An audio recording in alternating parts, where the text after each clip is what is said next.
만나의 최고봉 10월 25일 말씀입니다.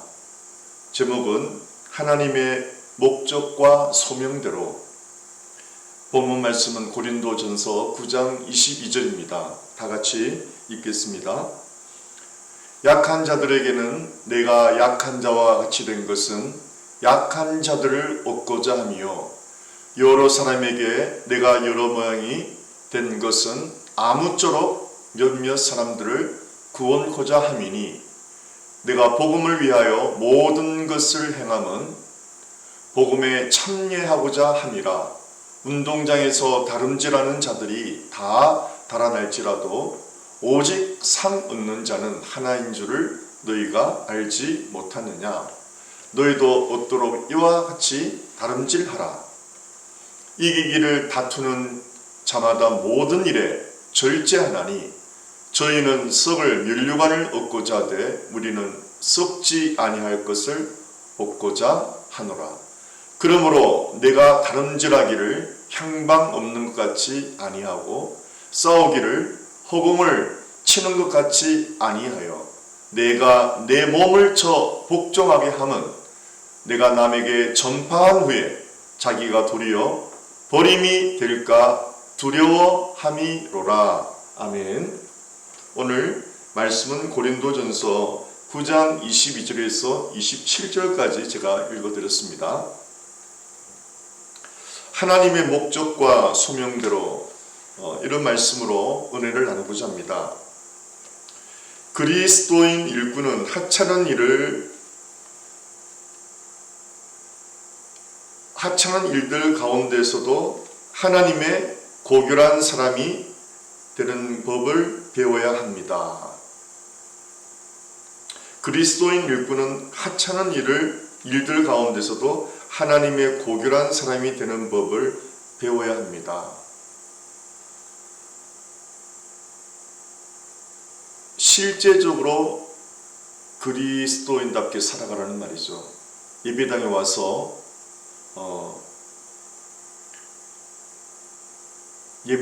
주일 예배만 드리고 가고, 그리고 월화수목금토일은 그리스도인인지 아닌지 모르게 그렇게 살지 말고, 주일 예배 드리듯이 월화수목금토일 일주일 내내 하나님의 사람답게 무슨 일을 하든지 좀 거룩하게 살아가라는 것입니다. 여러분이 잘 아시는 로렌스 형제는 그 수도원에서 주방일을 오랫동안 했지 않습니까? 주방일을 오랫동안 하면서 굉장히 힘들었지만은 그런 사소한 일을 하면서 하나님의 임재를 누리는 것을 연습을 했습니다.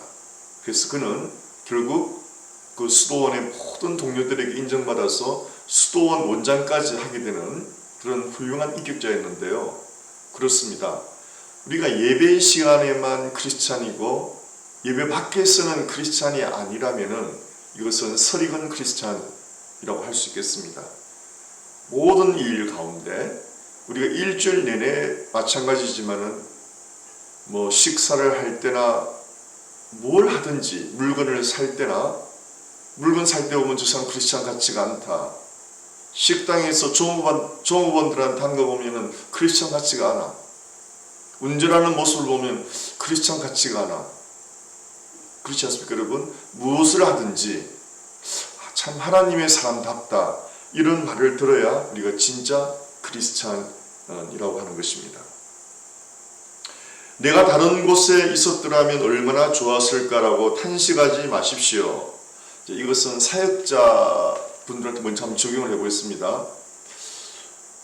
아프리카는 너무 힘들어. 물도 마실 수가 없어. 그리고 인력이 너무나 부족해. 그리고 재정 상태가 너무 힘들어. 이렇게 우리가 힘들어할 수가 있습니다.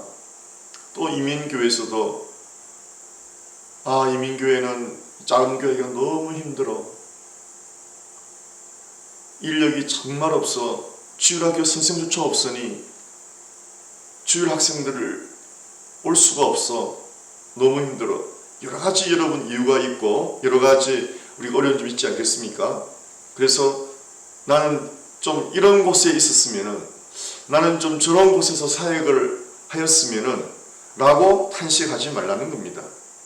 왜 그렇습니까? 모든 하나님의 사람들은 평범한 사람들이지만 주께서 그들에게 주신 중요한 사명 때문에 예외적인 사람들이 됩니다.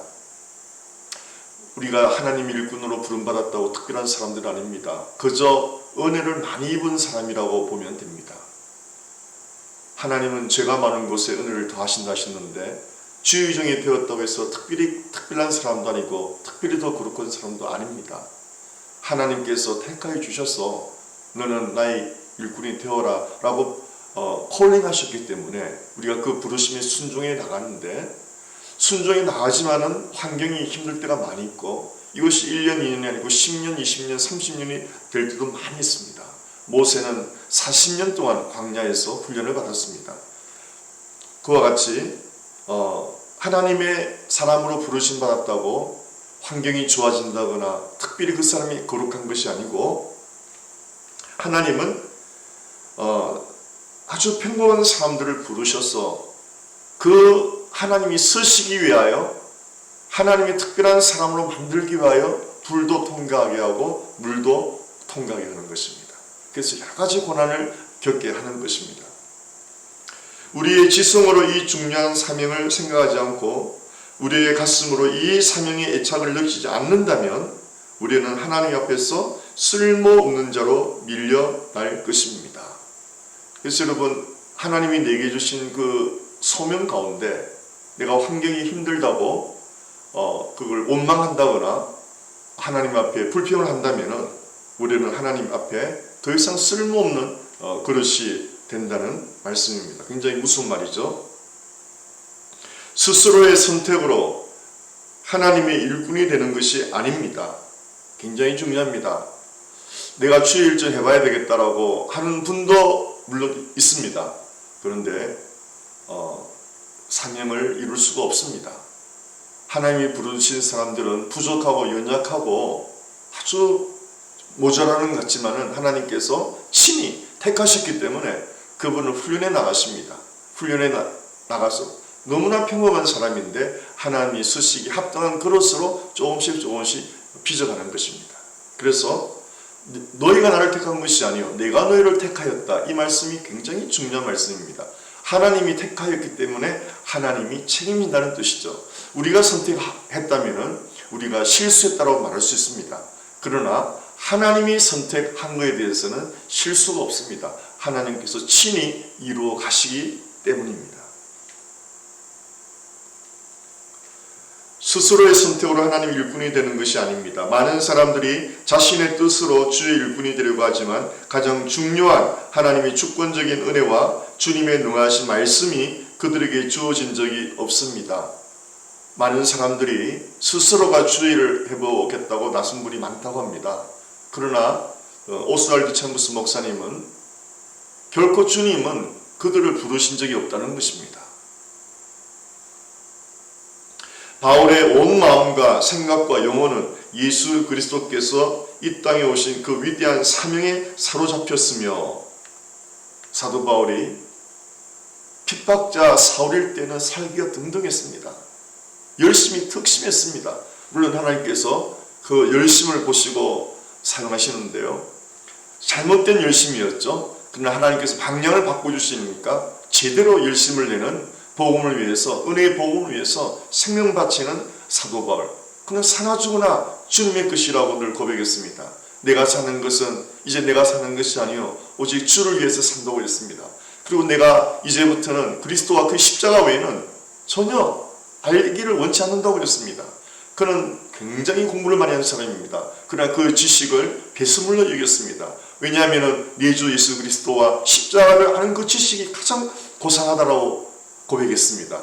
얼마나 놀랍습니까? 사도 바울은 온전히 한 가지 목적에 사로잡혀 있었습니다. 여러분, 인생은 뭔가에 사로잡혀 있다고 합니다. 여러분은 어떠십니까? 인생은 뭔가에 사로잡혔다고 합니다. 여러분 한번 생각해 보십시오. 한번 주변을 돌아보십시오. 사람마다 뭔가에 미쳐 있습니다. 전도서에는 이렇게 말하고 있죠. 인생의 마음에 평생 미친 마음을 품고 살다가 지옥에 간다고 되어 있습니다. 평생 미친 마음을 품고 살다가 악이 가득하여 평생 미친 마음을 품고 살다가 지옥으로 간대요. 근데 사도 바울은 처음에 미친 마음 품고 살았는데, 율법주의자로 살았는데, 그리스도인들을 핍박하며 죽이며 살아왔는데 예수님을 만났습니다. 예수님을 만나자 그는 완전히 새로운 사람이 되었습니다. 그의 눈에서 비늘이 벗겨지고 새로운 사람이 되었습니다. 그때부터는 주 예수님과 완전히 미쳐 살았습니다. 주님과 그 복음에, 십자가 복음에 완전히 한순간도 딴눈 팔지 않았습니다. 얼마나 여러분 부러운 인생입니까? 그 위대한 사명에 사로잡혔으며 한순간도 그 초점을 잃지 않았습니다. 우리도 가장 중요하고 충성되는 이 한 가지 사실을 언제나 직면해야 합니다. 하나님께서 저와 여러분 부르셨다면 여러분 반드시 오늘 이 본문 말씀은 선교사님을 향한 것이 아닙니다. 목회자들만을 향한 것이 아닙니다. 이런 빌립 집사님도 얼마나, 스데반 집사님도 얼마나 귀하게 쓰임 받았습니까? 우리 교회 일꾼된 모든 분들입니다. 우리 집사님, 권사님, 장로님, 목사님, 전도사님, 선교사님, 모든 분들, 주님의 이름으로 일하는 모든 분들에게 말씀하시는 것입니다. 우리는 위대한 사명, 은혜의 복음 전가하는 일에 그 위대한 사명을 받았습니다.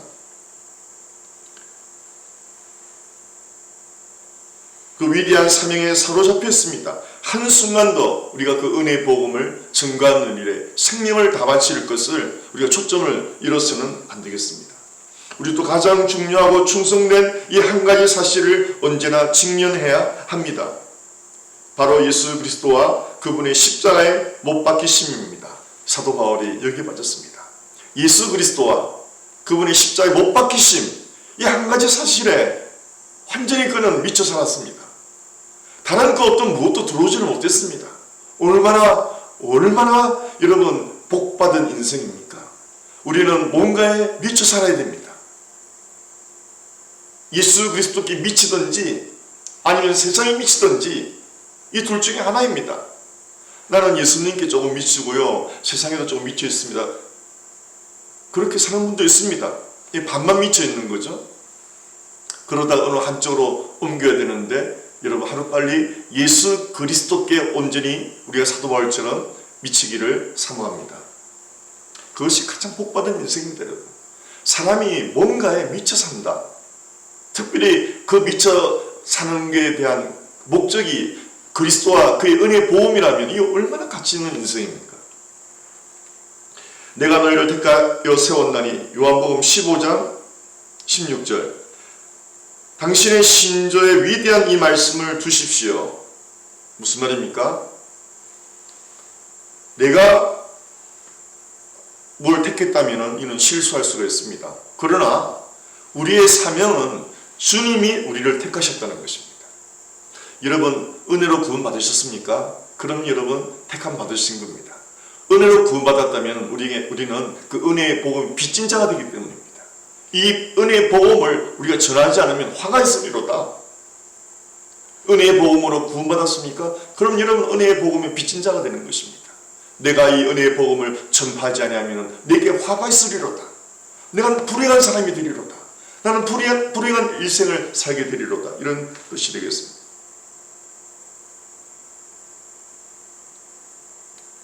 당신이 하나님을 택한 것이 아니라 하나님께서 당신을 택하셨습니다. 하나님께서 택하셨기에 그분이 원하시는 대로 우리를 굽히시고 깨뜨리시고 빚으십니다. 놀라운 사실입니다. 그래서 오늘 여러분 이 말씀에서는 우리가 어떤 형편, 어떤 장소에 있든지 불평하지 말라는 것입니다. 왜 그렇죠? 하나님께서 나를 택하셨기 때문에 우리를 만들어 간다는 것입니다. 그분의 일꾼으로, 그분이 사용하기에 적합한 일꾼으로 환경을 통해서, 시간을 통해서, 여러 가지 사건 사고들을 통해서 환난과 핍박과 고통과 연단을 통해서 그분이 서시기에 합당한 일꾼으로 만들어가는 중이라는 것입니다. 여러분 놀랍지 않습니까? 고통, 고난, 하나님이 날 떠난 게 아닙니다. 지금 더욱 나를 만들어 계시는 걸 믿으시기 바랍니다. 왜 주님께서 이 일을 하시는지 우리는 모릅니다. 여러 가지 환난, 고통을 우리가 사실은 모를 수가 있습니다. 그러나 주님이 이 일을 하시는 것은 한 가지 목적을 위해서인데, 그것은 이 사람이 내 사람이야 라고 보이고 싶으신 거예요. 우리 주님은 우리 주님의 일꾼들을 세상에 보이고 싶은 거예요. 이 사람이 내 사람이야. 여러분 빌리게라 목사님을 얼마나 존경해 쓰임 받았습니까?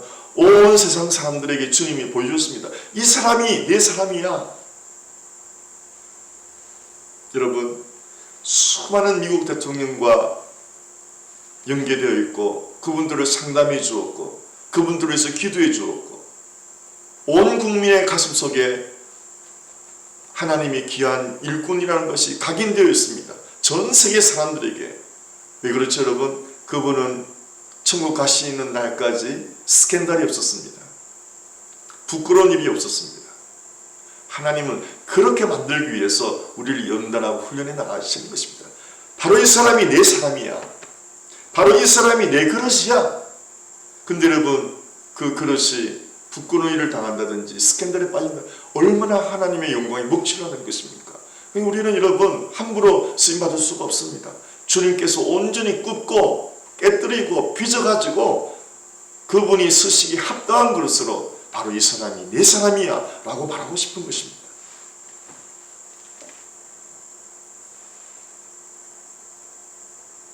우리는 주님의 손안에 있어야 합니다. 그래야 주께서 우리를 심으신 그 반석 위에 다른 사람도 심을 수 있게 됩니다. 우리는 주님의 손안에 있어야 되는데, 여러분 심지어 우리 오스왈드 챔버스 목사님은 이런 말까지 했습니다. 하나님이 포도송이를 따가지고 꾹 짜서 포도주를 만들어서 사람들에게 부어줘야 되는데 주님이 꽉 짜려고 그러니까 힘들다고 속 빠져나가는 포도알이 있다는 거예요. 그러면 그 포도알은 쓰임받지 못하고 버려나가는 거죠. 내가 주의 일에 힘들다거나 뭐 하다거나 나 주님의 일 더 이상 하고 싶지 않다고 해버리면은 그저 주님의 손에서 빠져나가 버리는 포도송이가 되어버리는 것입니다. 그러니까 여러분 힘들고 어렵더라도 그 주님의 손에서 벗어나지 말라는 말입니다. 주님의 손에서 으깨어지라는 뜻이죠. 주님의 손에서 부서지라는 것이죠. 주님의 손에서 아주 가루가 되라는 것이죠. 그래서 그 포도알로서는 쓰임받을 수가 없습니다. 그 포도알이 짜여가지고 부서져가지고 즙이 될 때 하나님이 부으시는 전제로 복음의 일꾼으로 그리스도의 피의 복음으로 쓰임받을 수가 있는 것입니다.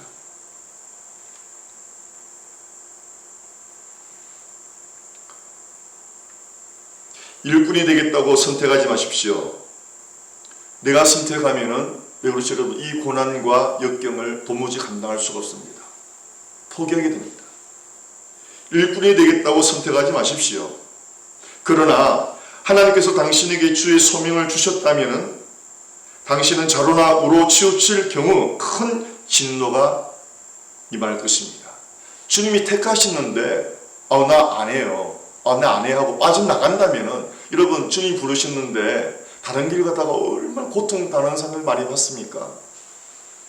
자녀 문제로, 교통사고로, 재정적으로, 병으로 말할 수 없는 고통, 고난 가운데 항복하고 늦게 돌아와서 또 귀하게 쓰임받는 분도 참 많이 있습니다.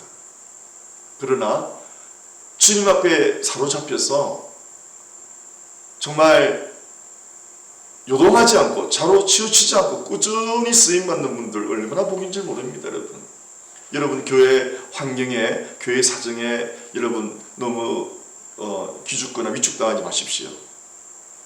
저도 은퇴를 해서 알지만 여러분 은퇴하고 1년을 쉬어보니까 주님의 일할 때가 정말 행복한 것입니다. 그래서 제가 다시 복음을 전하게 되었는데요. 하나님께서 또 은혜의 복음을 전할 수 있는 기회를 주셨고 이번에 코로나19를 통해서 수많은 교회에서 오히려 더 열정적으로 많은 교회들이 1000번째 예배를 드리기도 하고요. 아침 저녁으로. 특별 새벽 기도를 계속 하는 경우가 있고, 물론 인터넷 예배로 드리죠. 얼마나 여러분 열정적입니까? 저도 그런 모습에 굉장히 감동을 받아가지고, 나도 이러고 있을 것이 아니고, 지금 어차피 대면 예배가 힘들어지는 이 상황에서 어떻게 해서 우리가 복음을 전해야 되는데, 인터넷이란 매체를 통해서 이 온라인 예배로 복음을 전해야 되겠다. 저도 이런 마음을 갖게 되었습니다. 오늘 말씀을 들으신 모든 분들에게, 혹시 여러분들께서 사명자라면 여러분도 복음을 전거해 보십시오. 여러분 복음을 전거하면 하나님의 은혜를 우리는 체험하게 됩니다. 그 은혜의 복음을 전거하려고 준비하는 그 과정 속에서 은혜는 벌써 시작됩니다. 그리고 여러분 은혜의 복음을 전거해 보십시오. 여러분의 영혼이 살아납니다. 그렇게 살아나는 것입니다. 사실 우리가 주의 일을 할 때 우리가 살아납니다. 주의 일을 하는 것이 그게 복인 것입니다. 내가 살아나는 것입니다. 당신에게 소명이 임하면 소명을 받기 전에는 알 수 없었던 방법으로 하나님께서 당신을 대하실 것입니다. 네, 이제 여러분 주님이 일꾼으로 삼으시면은 우리가 측량할 수 없는 정말 생각지도 못했던 여러 가지 일들을 당하게 됩니다. 모든 것이 훈련입니다. 훈련. 또한 소명을 받지 않은 다른 사람이 알 수 없는 그러한 방법으로 하나님께서는 당신을 다루실 것입니다. 여러분, 세상 사람들은 도무지 너 주일 한다면서 이렇게 왜 그래? 왜 그 모양이야? 심지어 교인들도, 심지어 예수 믿는 사람들도 이해를 못할 경우가 많이 있습니다. 그러나 여러분, 하나님께서 택하신 주의 일꾼은 오직 하나님만이 만들어 가시고 하나님만이 판단하시는 것입니다. 결론 여러분, 하나님이 부르셨는데 환경이 너무 힘들고 여건이 너무 힘듭니다. 정말 주님이 날 부르신 걸까? 그런 회의 장님물이 있다면 오늘 오스왈드 챔버스 목사님의 말씀을 잘 들어보시기 바랍니다. 그분은 30초에 돌아가셨습니다. 그런데 어마어마한 일을 하셨습니다. 그분의 책은 정말 주옥 같은 영적인 책으로 많은 목회자들에게 사랑받습니다. 이 주님이 나의 최고봉은 빌리 그레이엄 목사님께서 모든 대통령들에게 선물한 책입니다. 골든 게이트 침례 신학원에서는 졸업식 때 그 총장이 모든 졸업생들에게 이 주님은 나의 최고봉이라는 책을 선물했습니다. 그리고 어떤 분은 나의 책장에는 딱 2가지 책이 있다. 성경, 그리고 오스왈드 챔버스 목사님의 주님은 나의 최고봉이다 라고 할 정도였습니다. 이것은 고전이 되었습니다.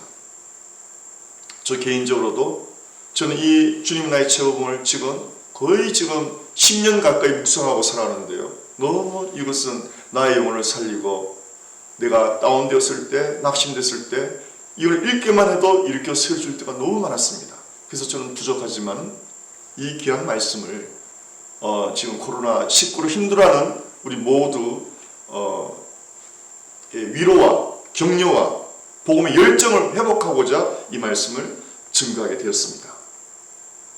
성령님께서 부족한 종의 말씀을 성령님께서 친히 큰 은혜로 역사해 줄 믿고 말씀을 증거하는 것입니다. 그래서 여러분, 하나님께서 여러분을 다루시는데 너무 힘들고 너무 어렵다고 여러분 낙심하지 마십시오.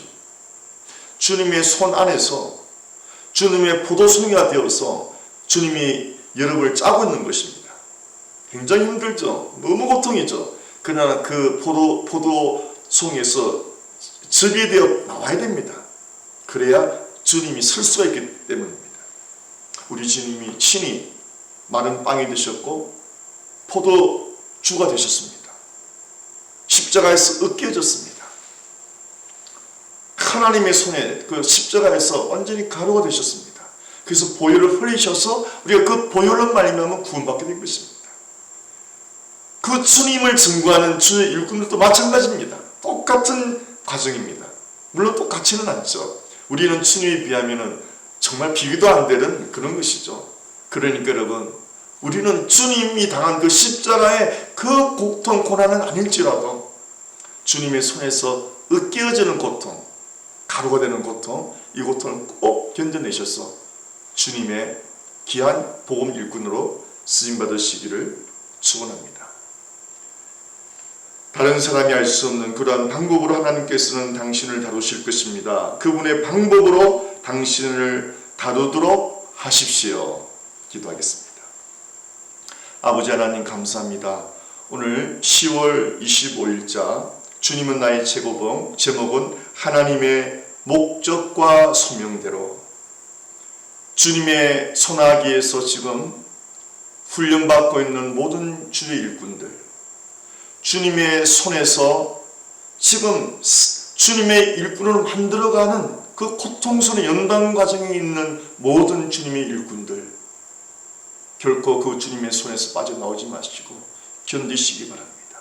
주여, 우리 모두 견디게 하셔서 주님의 포도즙이 되어서 우리 주님이 십자가에 설리신 그 보혈의 복음처럼 우리도 주님의 손에서 으깨어지는 귀한 주님의 보혈의 복음, 십자가의 복음의 전달자로 평생 쓰임받는 은혜를 받게 도와 주옵소서.